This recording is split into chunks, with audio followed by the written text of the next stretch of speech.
हम चाहते थे कि वो कुछ बोले इस मंच पर, लेकिन उन्होंने बोला मैं गायक हूँ तो मैं भाषण नहीं करूँगा। किसी और मंच पर हम चाहते हैं इकबाल जी कि आप कुछ बोले। एक आटी और बोलना गायला सांगायचं नाही। मैं कुछ एक दो किस्से नौशाद साहब के आपकी जरूरत है सुनाओ। पहली मुलाकात मेरी हुई थी, एक फिल्म आई थी आवाज़ दे कहाँ है, क्या नाम उनके प्रोड्यूसर अपने हमारे दोस्त है वो,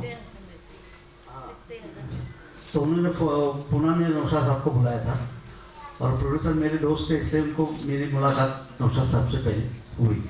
जब मैं गया मिलने तो नौशाद साहब बैठे थे और मैं अपना खड़ा उनके सामने बात कर रहा था, तो उन्होंने दो तीन बार बोले बैठ जाओ बैठ जाओ। मैं बोला नहीं, आपके सामने मुझे नहीं बैठना है, मुझे अच्छा नहीं लगता है।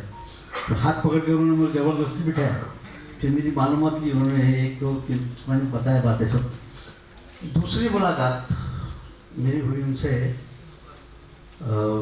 बाल गंधर्व में दिलीप साहब को जब म्यूनसिपल कॉरपोरेशन ने अवार्ड दिया पुणे से, तो वहाँ मुझे 3 गाने का चांस मिला। स्टेज पे लोग बैठे थे ऐसे और कॉर्नर में एक माइक था, वहाँ मैं गा रहा था। तो मैं उनसे बात की मेरे हिसाब से कि मैं 1-2-3 गाने गा लूँ। पहला गाना तो था वो अपनी आज़ादी को हम दिल से मिटा सकते नहीं, वो रफ़ी साहब और दिलीप साहब और मूसा साहब। और लीडर दूसरा गाना था मधुबन में राधे गाना चाहिए, वो गाना वंस मोर हुआ। वो गाना वंस मोर हुआ तो दिलीप साहब ने भी ताली बजाई। जब नौशाद साहब के हाथ में माइक आया तो इतनी ऊंची बात उन्होंने कही कि हम तो बोले थे भाभी, इकबाल बोलते थे मुझे, इकबाल नहीं इकबाल साहब ने गाना गाया, दिलीप साहब ने वंस मोर बोला। तो ये गाना जो मैंने जब बनाया इसमें मेरे कोई कमाल नहीं, ये हमारी जो रागदारी है हमारे हिंदुस्तान की, उस राग का कमाल है, मतलब जो इतनी बड़ी बात। और एक आखिरी मुलाकात जब मैंने रिक्वेस्ट की कॉरपोरेशन में, अभी नौशाद दिलीप साहब को आपने सम्मानित किया है, अभी नौशाद साहब को आपको करना चाहिए। तो बोले आप बात कीजिए नौशाद साहब से। मैंने बात की तो वो व्हील चेयर पे उस वक्त आए थे पुणे में नौशाद साहब। तो और मेरा ग्रुप था, तो मैं जा रहा था, मेरे लड़के भी दोनों गाए, सबको उन्होंने वो दुआ दी। वो गाना मैंने जब गाया सुहानी रात ढल चुकी, तो एक किस्सा मैं सुनाता हूँ। बैजू बावरा फिल्म में बैजू बावरा जब वो इनके पास स्वामी जी के पास जाते हैं कि मुझे आपसे कुछ सीखना है, तो स्वामी जी के पैर में ताकत नहीं रहती है, उनको चलना फिरना नहीं आता था, मैंने चल नहीं सकते थे। तब वो एक गाना गाते हैं, मन तड़पत हरि दर्शन को आज। वो गाने का इफेक्ट उन पर इतना होता कि वो ऊपर से अकेले चल के नीचे आता। वो जो शॉट था उस दिन, वो शॉट मेरे पे गुजरी हो बात। व्हील चेयर में नौशाद साहब बैठे थे सामने, सुहानी रात ढल चुकी मैंने गाया। वो अचानक खड़े रह के ऊपर स्टेज पे आके मुझसे, हाथ में गुलाब का फूल था, गुलाब का फूल हाथ में रखा, बोले क्या आपने और चल के आए ऊपर स्टेज पे। तो ऐसे किस्से उनका, इतनी दुआ है मेरे नौशाद साहब की। फिर मैंने उनके अपने फाउंडेशन की तरफ से मोहम्मद शफी अवार्ड भी दिया उनको। अपने 2 साल हो गए, राजू भाई आए थे, 3 साल हो गए राजू भाई आए थे। बस और कुछ नहीं कहना चाहता हूँ, उनकी दुआ है बिल्कुल सॉरी सर। कुछ आपको संगीत के बारे में बताता हूँ, संगीत का जादू क्या होता है। एक प्रोड्यूसर डायरेक्टर हैं, अभी भी हयात हैं, प्रेम ललवानी, जिनकी पिक्चर नौशाद साहब ने तेरी पायल मेरी गीत और गुड्डू की। नौशाद साहब के बहुत वो भक्त हैं। वो आए, पुणे में रहते थे, पुणे में आसपास में कोई केव है, तो वो उन्होंने कहा कि नौशाद भाई मैंने 5 साल पुणे में ये कुछ केव है, वहाँ बैठ के मेडिटेशन किया और आपका एक गाना है, वो ही सुन सुन के मैं मेडिटेशन करता था और वो गाना सुनते सुनते कुछ टाइम के बाद में मुझे ऐसा महसूस होता था, नजर आती थी एक कोई बुढ़िया लकड़ी लेके सफेद साड़ी पहने हुए सामने खड़ी हुई है, और ये बार बार आने लगी, ये क्या है? तो नौशाद साहब ने कहा कि भाई पहले तो आपको मुबारकबाद देता हूँ, आपका जो मेडिटेशन है वो कामयाब हुआ, आप इस गाने की जड़ तक पहुंच गए। बोले वो क्या? वो गाना था फिल्म उड़न खटोला में, सितारों की महफिल सजी तुम ना आए, राग भैरव वो भटियाली। तो नौशाद साहब ने कहा वो ये बात थी कि जब मैं बच्चा था, 16-17 साल का था, लखनऊ से जयपुर जा रहा था बाई ट्रेन। बाहर में बैठा था, वो एंट्रेंस पे ट्रेन के सिकर एक स्टेशन आता है। बोले सिकर स्टेशन पे ट्रेन रुकी तो एक बुढ़िया सफेद साड़ी पहनी हुई, हाथ में लकड़ी लेके वो गा रही थी, वो भीख मांग रही थी। वो ये गा रही थी, खाने को रोटी और ठंडा पानी। बोले ये सुर मेरे दिमाग में कहीं बैठे हुए थे, और कई सालों के बाद में जब उड़न खटोला बन रही थी तो मैंने वही इस्तेमाल किया, सितारों की महफिल सजी तुम ना आए। तो नौशाद साहब ने कहा ये मेरा कोई कमाल नहीं है, ये हमारा हिंदुस्तानी संगीत, इस धरती का जो संगीत है उसका कमाल है। ये आप सोचिए, उस वक्त में नाबालिग था, नाबालिग मतलब अंडर एज था, और वो बुढ़िया थी, मर खप के इसने कई जन्म भी ले लिए होंगे, मगर आज भी आपके मेडिटेशन पे और उस गाने पे इसकी आत्मा आती है। ये हमारे संगीत का कमाल है, मेरा कोई कमाल नहीं है। चलिए हुजूर अभी बहुत हो गया। चेयर का किस्सा बताइए। हाँ चेयर का किस्सा क्या नौशाद साहब का? हाँ, वो नौशाद साहब के म्यूजिक रूम में कुर्सी है जिसपे सारे सिंगर जिनके आप नाम सोच सकते हैं, लता जी, रफ़ी जी, मन्ना डे जी, मुकेश जी, महेंद्र कपूर जी, शमशाद जी, फिर ये जोराबाई, अम्बाला वाली वगैरह वगैरह, ये सब आके वहीं बैठ के रिहर्सल करते हैं। और नौशाद साहब को पता नहीं क्या कोई अजीब से कुछ फीलिंग होती, अगर वो कुर्सी पे सिर्फ सुरीला आदमी ही बैठ सकता है, सुरीला लोग बैठ सकते हैं, कोई बेसुरा होता है तो उनको कहते हैं आइए हम लोग वहाँ बैठते हैं। और ये अक्सर लता जी से हमारी बात होती है, काफ़ी सालों से नहीं हो पाई, उनकी तबीयत उनकी ठीक नहीं है, वो पूछती है हम लोग की कुर्सी है ना, हमारा हाल ऐसी वैसी है, बोले तुम बैठने देते हो किसी को? बोले बिल्कुल नहीं बिल्कुल नहीं बैठने देते। वो हंसती बोलते कि देखो हम लोग, उनकी पत्नी नौशाद साहब कभी किसी पे सूर्य को नहीं बैठने देते थे, प्रोड्यूसर आए या डायरेक्टर आए या हीरो आए, बोलते आइए वहाँ बैठते हम लोग, दूसरे तरफ बैठते। जो कुर्सी की बात इन्होंने की, मैं खुशनसीब हूँ कि जब मैं उस रूम में गया तो नौशाद साहब को वो फिल्म आई थी ताजमहल का कुछ, बोले वो जवाब उनको सीडी में सुना था ताजमहल के गाने की, तो सामने कुर्सी थी कोई, वो खड़े रह गए, सीडी प्लेयर सीडी लगाने लगे, मैं भी खड़ा रहा, फिर बोले बैठो इधर, मैं बैठ गया। तो सीडी सुनने के बाद बोले इस चेयर पे रफ़ी साहब बैठा करते थे।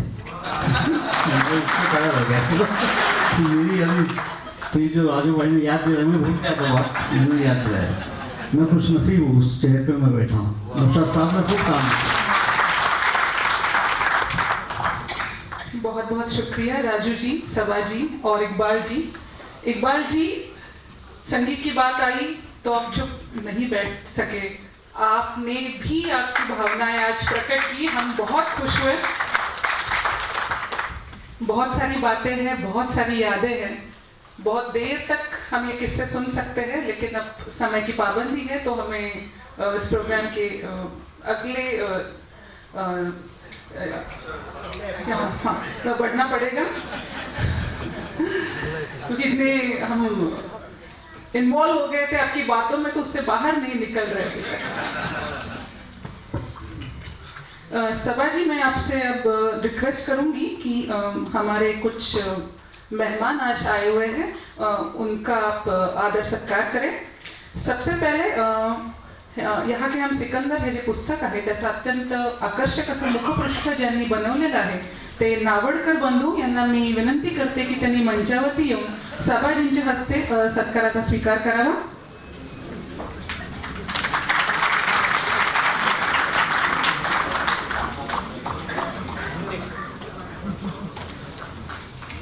आजच्या कार्यक्रमाची अत्यंत सुंदर अशा गाण्यांनी सुरुवात ज्यांनी केलेली आहे ते गफार मोमीन यांना मी विनंती करते की त्यांनी मंचावरती येऊन सत्काराचा स्वीकार करावा। गफारजी, त्यांचे पुत्र इथे आहेत, त्यांना मी विनंती करते की त्यांनी गफारजींच्या वतीने या सत्काराचा स्वीकार करावा।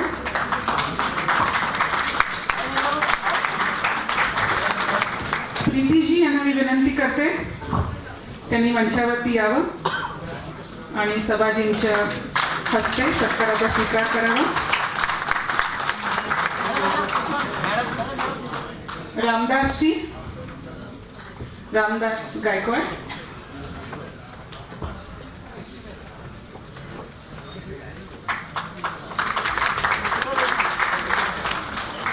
संदीप आगवेकर,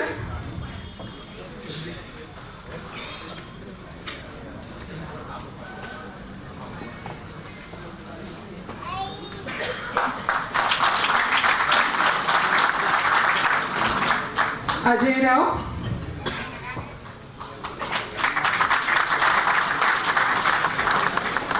आणि त्या सांगीतिक कार्यक्रमाचे निवेदन जे अत्यंत उत्कृष्ट निवेदन करत होते ते मनीष गोखले यांना मी विनंती करते की त्यांनी मंचावरती येऊन सत्काराचा स्वीकार करावा।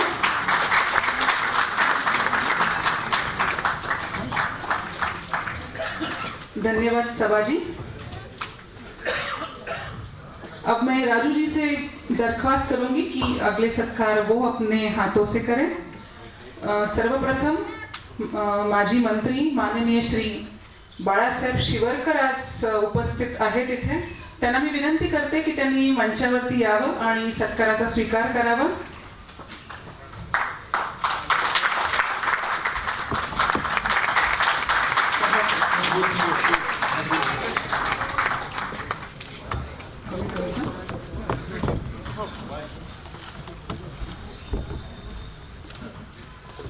टाटा मोटर्सचे सुहास राजे पण आज खास आवर्जून उपस्थित आहेत या कार्यक्रमाला, त्यांनाही मी मंचावरती आमंत्रित करते।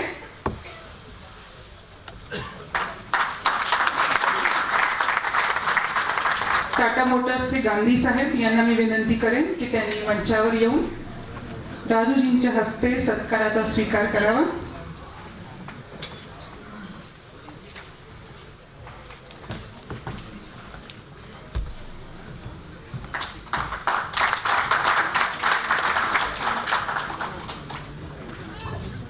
विजयजी बेडेकर यांनाही मी विनंती करते की त्यांनी मंचावर यावं।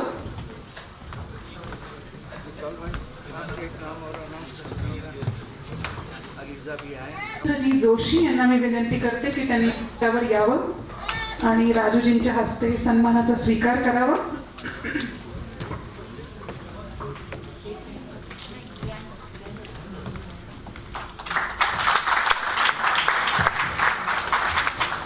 नॅशनल फिल्म आर्काइव्ह ऑफ इंडियाच्या आरती कारखानीस नाही आहेत। एक मिनिट, मी तुम्हाला मध्येच इंटरप्ट करते, पण इकडे एक अजून एक म्हणजे पाहुणं आहे आपल्याकडे आणि ती स्वीटची एलिझा आहे इकडे समोर बसली। आप आइए यहाँ पे, आ जाइए, आपके दादा दादी आपको बुला रहे हैं, प्लीज प्लीज आइए।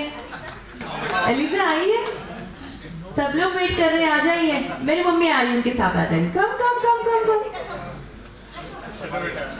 शर्मा रही है। अच्छा ऋतुजा, मी तुला विनंती करते की तू एलिझाला जाऊन तिथे गुलाबाचं फूल दे। हाँ, वो सही रहेगा। एका आजोबांच्या नातीनी दुसऱ्या आजोबांच्या नातीला गुलाबाचं फूल द्यावं अशी मी विनंती करते।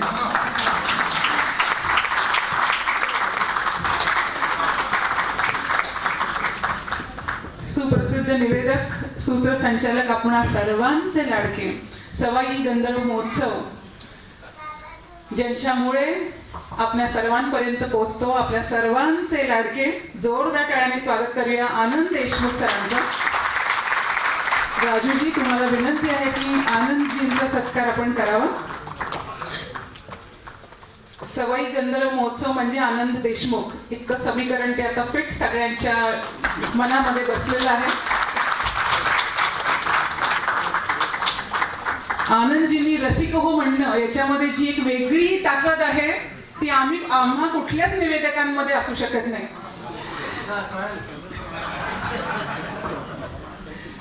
धन्यवाद सर. विलास पाटील, लेखक विलास पाटील उपस्थित आहेत. विलास पाटील यांनाही मी विनंती करते की त्यांनी मंचावरती येऊन राजूजींच्या हस्ते सत्काराचा स्वीकार करावा.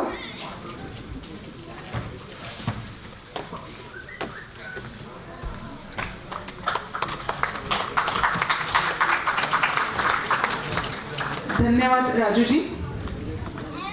आता मी आपल्या कार्यक्रमाचा